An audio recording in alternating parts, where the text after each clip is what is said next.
Go, folks. Welcome back to the Big Idea to Bestseller podcast. I got a guy across the pond, a diehard, not Lakers fan, but a great guy in the house today, the one and only Chris Ducker. Chris, welcome to the show. Got to bring up the Lakers straight out the gate. You're bringing up the Lakers, huh? Just like that. Well, I was going to say that you're a 10 out of 10 guy, but you lose a half a point because you're a diehard Celtics fan. But I wanted to Yeah. keep the attention on the team that I support versus tearing you down. We lift up, we don't tear down here. No, no, I hear you. I hear you. Yeah, but we got one more championship than you. I'm just going to put it out there. The rivalry is real, so we'll continue with it. But we can be friends nonetheless. And we'll do that. And every time that we talk and every time it's recorded, there will always be a Lakers Celtics Yeah, reference. it'll be like a stat. For the next 2 decades of our friendship, every time we go live on Instagram, on podcasts, on anything, there will always be a conversation. 20 years from now, we're going to look back at it and we're going to be like, wow, we're still, we're at like what, 28, 29 championships each. Like, what's going on here, right? Hey, and if we could both have that many, I'm going to be stoked. It'd be a result. So, Absolutely, man. Yeah. Well, right, look, dude, it's always a pleasure to speak with you, dude. I always appreciate your time. yeah, absolutely. And me as well. And so I want to get into this, man. You've done some really incredible things with your careers. You've written a couple books. You got another book coming out later this year, which we're going to talk all about that. You're helping people in the book world now, but your specialty is really around helping entrepreneurs create more income and impact without burnout. So where I want to start right now and just kind of get the stage for people that aren't too familiar with your entire story is, why is burnout such a key point of what you do? And how can we start to think about burnout differently than we might already be thinking about it?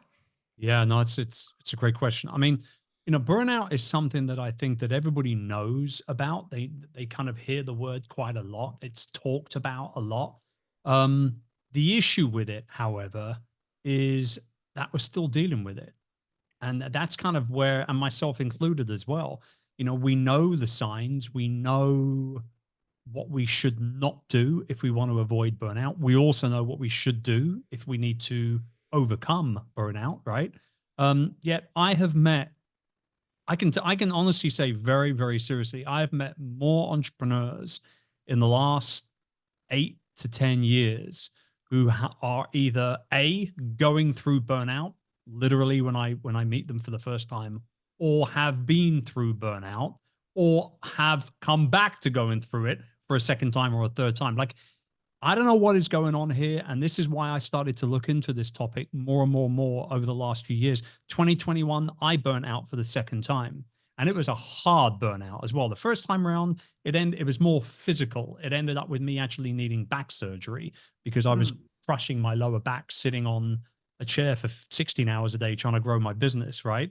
But what I've seen in recent years, since my second and hopefully my very final burnout of my life, is that a lot of it now has actually been more associated with mental wellness. I don't really use the term mental health because a lot of the time that can have like a negative connotation attached to it, but mental wellness in general. And I honestly, if you'd have asked me 3.5 years ago if I was going to be treated for depression with antidepressants, I would have caused you crazy, right? Like, that's not me. Like, I'm a happy-go-lucky guy.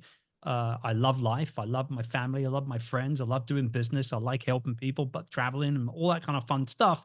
But here I was in the middle of the pandemic, couldn't get on a plane, couldn't see my friends, couldn't get on stage, wasn't getting the laughter and the applause. And as a little bit of an A-type extrovert, I really needed that dopamine hit. Yep. And it hit me hard. It hit me really, really hard. I was on antidepressants for just over a year. And the biggest part for me was my adrenals. My adrenals took a massive kick. I was in phase 3 adrenal fatigue, which is fundamentally my cortisol levels were completely flatlined. So they're supposed to be real high in the morning when you wake up, and then slowly but surely over the day, they start to drop until they crash before you go to sleep. And then our body creates melatonin and all that good fun stuff, getting ready for us to have a good night's sleep. Well, I was just flatlined, which basically means I was burnt out. I had no energy, both mentally or physically, emotionally. And I went on this journey through 2022 and most of 2023, where I turned away from everything. I was like, if I don't look after number one, if the main thing doesn't remain the main thing, then, it is what it is. And so Yeah. I went down a lot of different paths. I looked at everything from the health and the wellness side of things, but then also what I was doing from a business perspective. Was I staying in my zone of genius? Was I becoming frustrated because I was getting out of that zone of genius more and more? And at the same time, the real strange, weird thing was that I was writing my next book. And the next book is called The Long Haul Leader. And it's all about how to go the distance in business and life. Yeah. And I must have got, it's so funny to talk. I think it's like literally the first time I've talked about it on a show. I must have got about 20,000 words in. And I realized the words that were coming out of me going onto a page were complete BS. I was a total fraud. I was talking about, how you needed to be healthy and, you need to look after yourself, this and that and the other and everything. Yet here I was in the later stages of recovering from that burnout. And I was like, I got to start all over. And I literally deleted 20,000 words and started all over again. And we came up with this acronym for long haul, which we maybe we'll go into in a different show. I don't want to get too off topic here. Sure. But one of these things was the A in haul was adaptable, and how long haul leaders are truly adaptable. They adapt to not only circumstances that they can control, but also they can embrace change, and they can ultimately turn that change into an opportunity for growth, innovation, and all that fun stuff as well. And so I took down I went down that avenue, that road, and that was where I really started to write this book properly. And when I told my publisher I need another 4 weeks because I'm behind schedule, they were like, "Why are you behind schedule?" I wrote 20,000 words and I deleted them. They thought I was mad. But when I turned the manuscript in, they loved it. The book is now in production and I can't wait for it to get out into the world. That's amazing. And that book comes out when? September, early September, September 2. Amazing, amazing. So it's funny that you say that because, and I want to ask a couple more questions about the burnout, but I want to address a point you said, which is like when you write a book, something that I've known after working with hundreds and hundreds of authors, especially first-time authors, but when you write a book, it forces you to live your truth. Yeah. Because if you're writing the book and you're saying things that don't align, or you're saying the advice that you want to give to other people, but you're not taking it yourself, because it's in a book and because you're doing the hard thing, it makes you think about it a little differently. And so Yeah. I really appreciate and respect that you had the integrity to figure that out and to honor that for your book. And I know that even those 20,000 words were probably great, but now they're going to be even better, and we can't wait to get our hands on that. So Chris, when it comes to burnout, okay, Mm. I think about this a lot because a lot of people go through it. And I think a lot of people, like you said, are aware of what burnout is, but also I think a lot of people don't actually fully understand it. And so my question to dig into this a little bit is when it comes to burnout, do you think most entrepreneurs hit burnout because they're focusing on the money they need, so they have to work harder to make the money they need, and because of that it leads to the mental stress of burnout? Or do you feel that burnout comes from a lack of something else unrelated to the amount of effort you put into your business? Honestly, it's probably not the answer you want, but I think it can be both. I think burnout is a really, really personal thing. What will burn some people out will not burn others out. Like, to your point, money. Let's talk about money for a minute, right? So long haul leaders know how to handle their wealth. They know how to work for their money, but then equally they know how to get their money working for them in reply, right? And so money, I think, is my father used to say is money's not something you should worry about, it's something you should use. Now Mm, that's easy to say, somebody who's got a good salary as an architect in London, like he did. But the fact of the matter is, I think about that more so now in my early 50s than I ever have done before. Because how much is enough? Like, genuinely, how much do we really need to live a comfortable life, to support our families, to create the kind of financial freedom that allows us to take a few holidays each year and all that stuff, right? The vast majority of us actually probably need a lot less than we think we do to be happy in that regards. But here's one thing I know to be true. When you are a real true blue entrepreneur, a lot of the time it doesn't come down to the money. It's about the chase. It's about the eye of the tiger moment. It's about seeing what's possible and going after it, and knowing full well that a lot of the time you might have to get in the market first before one of your competitors, or you might have to go bigger than somebody else might do with the similar idea or something along those lines. I don't really worry so much about making money anymore, but I do worry about what money I'm making not being there, if that makes sense, right? Yeah. Like I'm not really driven anymore. Like I've sold two businesses in the last 2 years. I'm comfortably financial. Like from a financial perspective, I'm very, very comfortable. But what I'm getting at here is like, I know what I'm bringing in on an annual basis. I don't want that money to drop. I don't want that number to drop. I don't necessarily want it to grow either. So I think burnout can be one of those things where it's like, a lot of the time it will be money that causes that, but a lot of the time it won't be. It'll be other factors such as maybe an unsupporting spouse, or possibly a member of your management team screwing you over, right? Or Yeah. maybe, like, I know a lot of people through the pandemic who definitely burnt out because of the pandemic, very specifically related to the pandemic, rather that they couldn't travel, they couldn't see clients, or they couldn't do live events. I know a lot of people in the event industry. I saw businesses just crash and burn, never to be recovered. And you can bet your butt those business owners burnt out. Definitely. As you're thinking about that, I'm just going and reflecting on some of my own life experiences. And one of the things that I'm resonating with here is you talking about how it's different for everybody. And I think it comes down to like the clarity of what you actually need and want. And I think so many of us, when we build businesses, whether it's the beginning stages, whether it's the scaling stages or whatever, we're focusing on the next big thing, right? We're focusing on the next achievement, the next goal, the next thing. And sometimes we don't even realize, like, you know what, we actually don't even need to hit that goal to live the life we actually really want.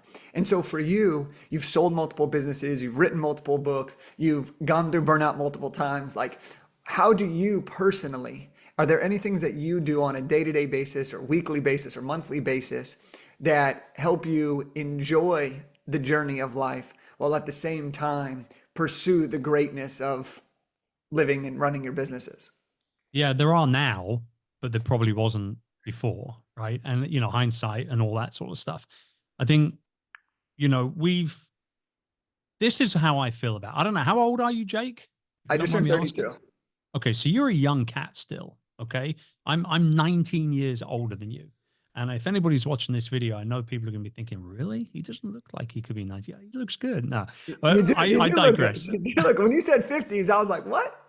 Yeah, 52 in August this year. So here's what I think has happened over the last kind of generation or so.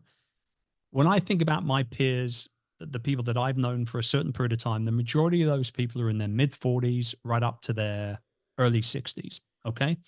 And even into their mid 60s in some cases, but I would say mid 40s to early 60s. And I believe that this generation has become almost like the forgotten generation, Mm, because what's happened is, like, we have children, and so we focus on our children. We also have elderly parents, a lot of us, and therefore we'll focus on our elderly parents. But we're not focusing on ourselves. We're not focusing on our own dreams. We're focusing on developing dreams of the future for our children, and then trying to kind of keep our parents comfortable in their golden years, right? And so we've become this forgotten generation. And when you add into the mix the role of entrepreneurship into that as well, there's a lot of extra stress that's added into that, I think. And for me, I believe that, overall, you couple together the fact with more and more people in this generation are lonely, right? There's a lot of loneliness out there. But then again, coupling the fact that entrepreneurial loneliness is definitely a real thing, particularly in today's world where a lot of us are working remotely, we're working out of home, we don't go out that often, so we're more lonely than we have been before. Couple that together with things like poor diet, poor sleep habits, um, not having the most healthy of relationships a lot of the time. Like this, it's kind of this perfect storm scenario has just come about right now. And so, like I said, I'm just on this mission really. And I'm not perfect. Don't get me wrong. I'm definitely not perfect, But what I do know is that day to day, I'm happier today than I ever have been in my life. And it is certain things like, to get to the brunt of your question here, is certain things like, for example, a daily walk in nature. I do 45 minutes every single day in nature. So I go out to either a local forest or sometimes just around our property area here, and I'll sit. I sat on a bench the other day in this forest that's made out of a fallen tree, and a squirrel came right up to me. It's a wild squirrel, came right up to me and just sat there and ate something. I don't know what he was eating, for about 3, 4 minutes. Just sat right next to me on this, this fallen log that had gone down that people had turned into a bench. And I thought to myself, if I was at home, I wouldn't have had that moment. And actually, at the time, I pulled out my phone and I looked at my Whoop stats, because I wear a Whoop band here. And my heart rate was super low. Like, I was super chilled. There was no stress involved. And after that, I went home and I started work again. And it was like my brain was just on fire with ideas after getting out into nature. So the daily walk is huge. If I can talk kind of health optimization for a minute, this has been a big part for me in the last couple of years, recovering from that burnout. I now use red light therapy every single day for 20 minutes, full body panel for red light therapy. I cold plunge 3 times a week in around about 8 degree or so water. What else do I do from a health perspective? I have a chiropractic adjustment every single month. I have a deep tissue massage for 90 minutes every single month. And there's a host of other bits and pieces I do as well. I'm eating better. I pretty much quit drinking alcohol, and I've quit caffeine entirely as well. Because the caffeine, I didn't know. And a lot of people make this mistake, actually. And this is kind of like a private, or rather a public service announcement here for everyone. If you are feeling tired and you think you might be burnt out, stop drinking coffee. Because a lot of us reach for the coffee because we want that energy hit, right? But actually, coffee strangles your adrenals, and therefore you end up creating less cortisol. And without that cortisol, you end up feeling more and more tired.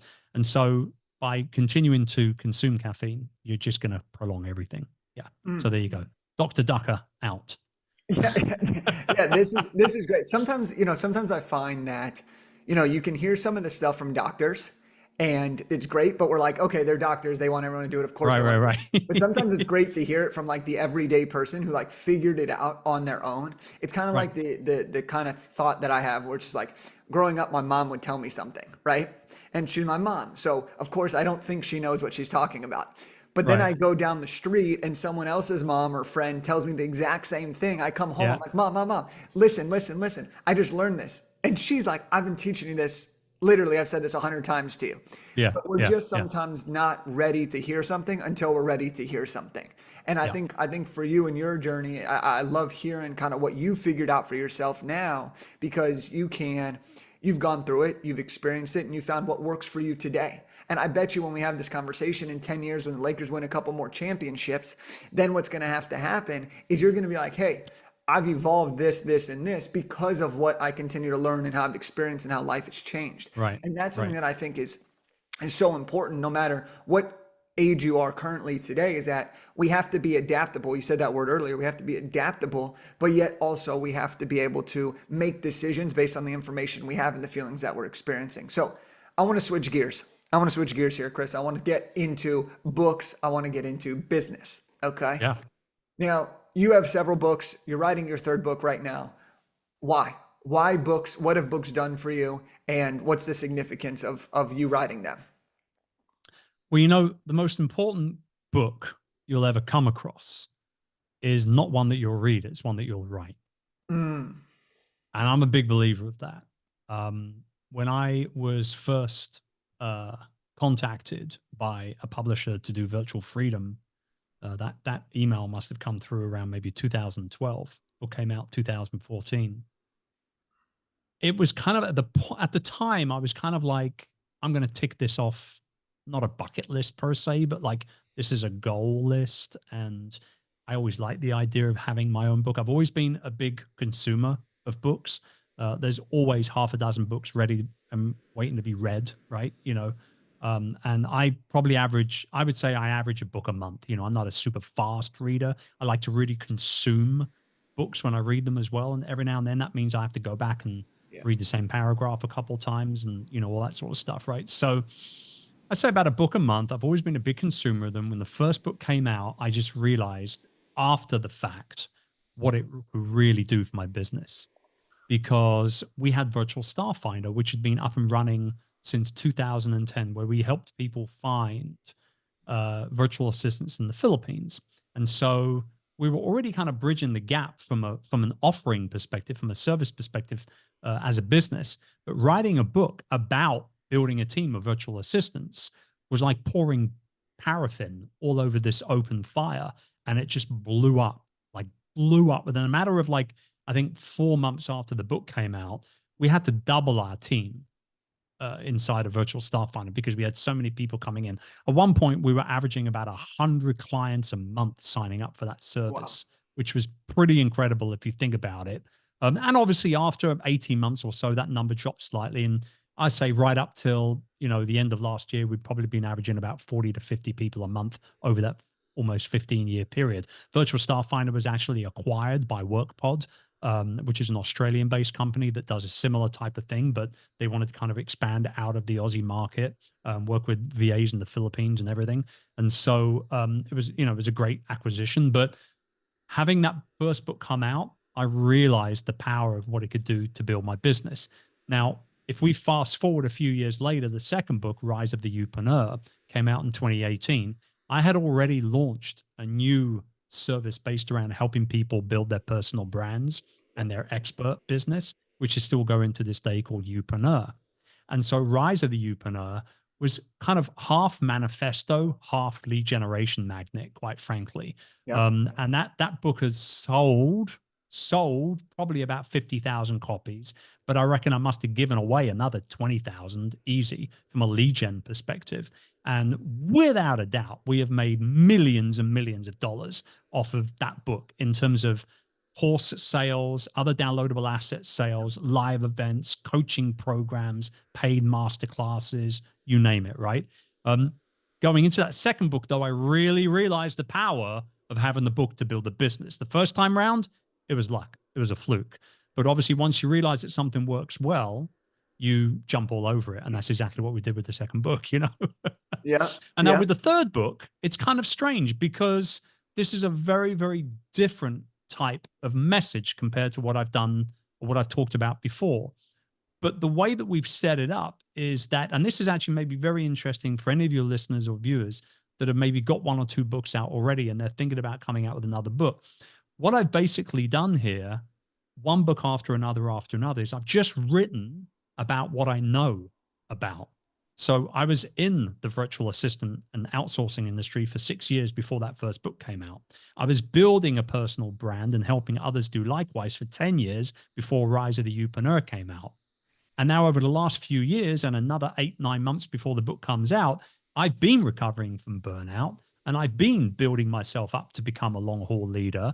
And therefore the book comes out and supports all of that as well. Yeah. So I think just know what you write about. Instead of trying to write for a particular audience, know what you write about and just write a really, really, really good book. And that 9 times out of 10 is enough, believe it or not, for the book to do very, very well after it's launched. Yeah, it's so interesting. One of the biggest things that I hear people say is like, well, I need to wait till my story's finished. I need to wait till I get to a certain point and then I can write the book. Right. And the way that you describe this, it's literally the exact opposite of that. It's Yeah. you need to write the book to then grow the thing and then tell the story about that in the next book and then the next book and so on, right? And for you, Yeah.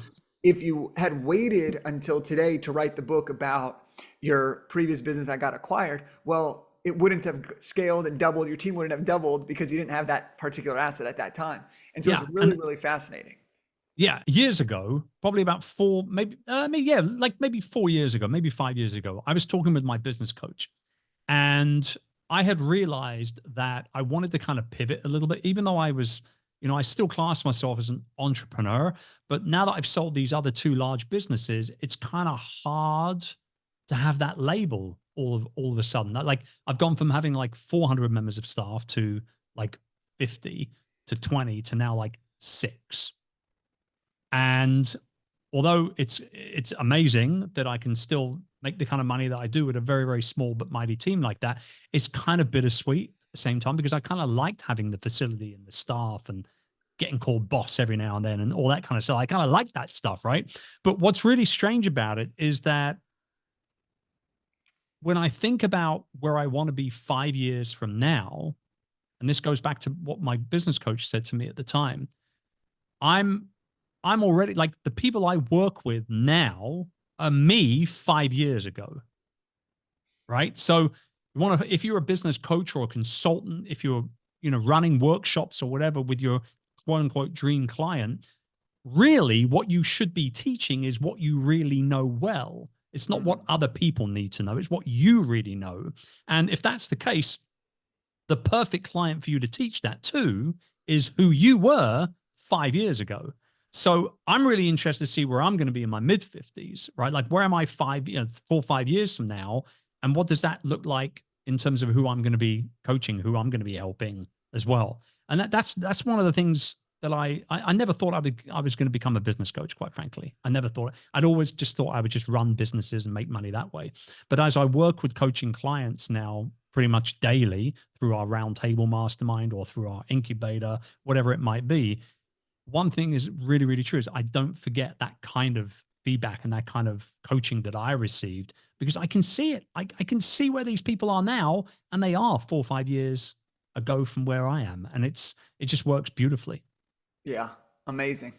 As we get ready to kind of start to wrap this thing up, how do you teach people to leverage their book? How do you what do you find to be the best ways to use your book? You've mentioned how you've used them, and I know that now you're also showing people kind of how to leverage their own books once they have them written. So I'd be very curious. What are some of your methods on the best use cases for a book? And then we'll kind of wrap up here and leave people excited for your third book when we bring it back on. Well, look, there's realistically probably about like 6, 7, 8, 9 ways, right, that you can quote unquote make money from your book or the messaging of your book. The 3 biggies that I really like that I think are kind of like a non-negotiable from a business author perspective for sure. Number one, first and foremost, is speaking. If you have a book and you are not on stage talking about the framework within that book at least half a dozen times a year, you're skipping a beat. There's absolutely no doubt about it, because there's a snowball effect. Every single time I get on stage, I see sales of my books increase every single time, right? Either that, or just from a natural perspective, someone see me on stage and they go and buy the book, or I've worked it into my speaking contract that everybody in the audience gets a copy of my book, right? Book in lieu of fee or whatever the case may be. So that's the first thing, is speaking. And you can make easily a 6-figure annual revenue salary just speaking. Yep. You genuinely can do it. I know people who are not massive, big keynote speakers. They don't charge 50 grand a talk or anything like that. But these are guys that will get on stage 8, 9 times a year, and they'll be making 6 figures easy just from being on stage, first and foremost. Number 2 is any kind of digital downloadable assets, right? So we can think digital course if we want, but it doesn't need to be pigeonholed into that area, right? It could be other types of digital assets, frameworks, downloadable swipe files, templates, whatever the case may be, right? Inside of Virtual Freedom, we talk about one particular exercise, which is called the 3 lists to freedom. And what I did is I kind of walk people through, and you draw 2 lines on a page and you write down all the stuff you don't like and shouldn't do and what you should be doing and all this good stuff, right? So what we did is we utilized that as an exercise into creating that as a downloadable asset. And we sold that for $49 along with, I think there was 5 videos in that series. And we called it Saving the Day the Virtual Way. That was the name of the product. And so people came for the 3 lists to freedom exercise, but they got these other 5 or 6 videos and a couple of other downloadable assets as well. And we sold it over and over and over and over again, right? So any kind of digital downloadable product is great. That's number 2. Number 3, if you're up for it and you want to do it, coaching. Coaching is probably one of the easiest ways that people can make money directly from the book. You get known for whatever topic you're talking about inside of the pages of the book. And then obviously people are going to be interested in learning more about working with you, whether it be one-on-one coaching or a group coaching program of some variety. I work with clients that do both. I prefer the group focus because It's less stress. It's less work. You do the work for one person, you end up doing the work for 100 people. It really doesn't matter, right? So those are the three big things for me: speaking, digital assets that you can sell over and over and over again, almost like passive income. And then the third one being obviously coaching programs, consultancy work, that kind of stuff. I love what you just said. I'm just going to clip that and then use that to promote everything, right? So what's great about this though is, you know, my first book I wrote, didn't know what the heck I was doing. That led me to the speaking Oh, circuit. that's all of us. We have Right, no right, idea what we're doing the right. first time around, right? Exactly. And that led me to my speaking circuit. My second book led me to more speaking and bigger circuit and digital stuff. My third book, my fourth book, third book was coaching, fourth book was services.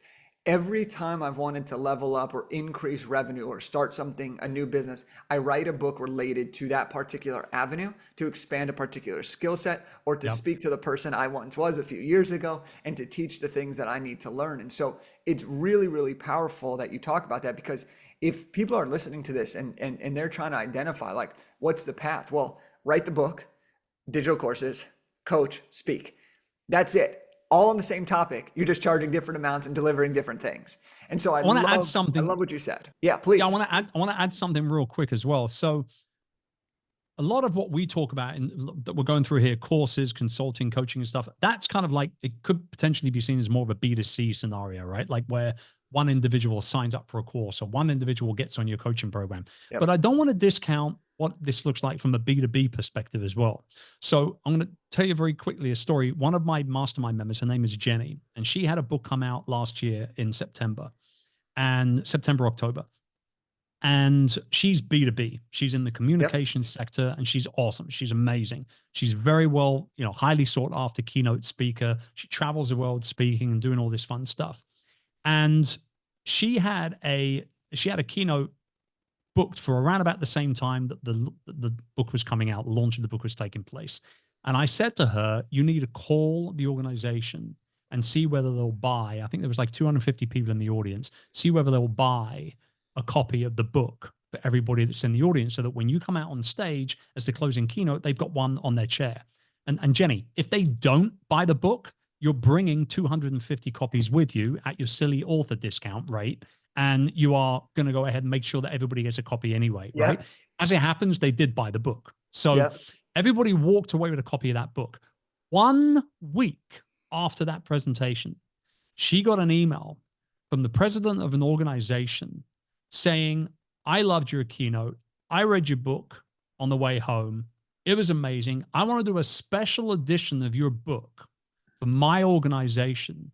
And I want to print 3,000 copies of that special edition. Yeah. How much? How much? She made a keynote fee all over again, ×2, just by doing what she'd been paid to do in the first place.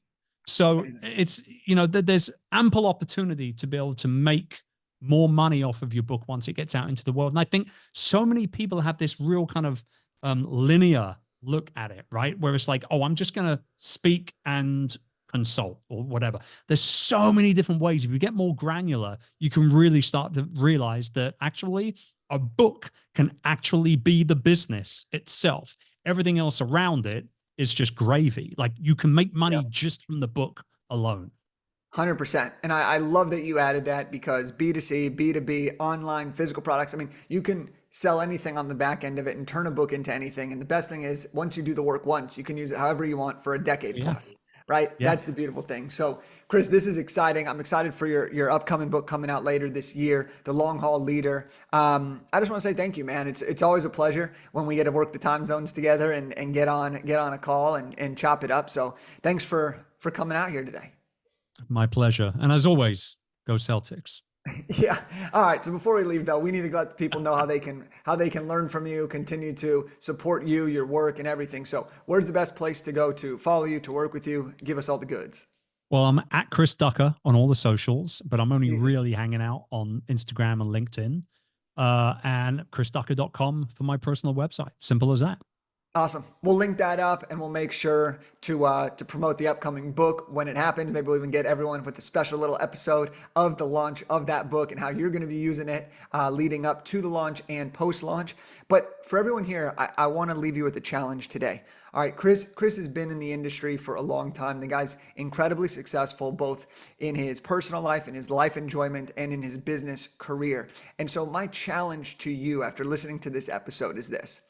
Chris said many, many great things, but one thing that really, really stood out to me is how much is enough? And I want to challenge you to look into your life and to identify what is enough look like for you. Run the numbers, run the vision, look at where you're at and see how close you are. See if it's more than you need. See if you already have more than that and do a quick evaluation. And when you do that, then I want you to make the next decision based on that versus based on what you think you're supposed to be doing. That's the challenge I got for you today. That's the episode. Chris, it's been a pleasure, and we'll see you next time.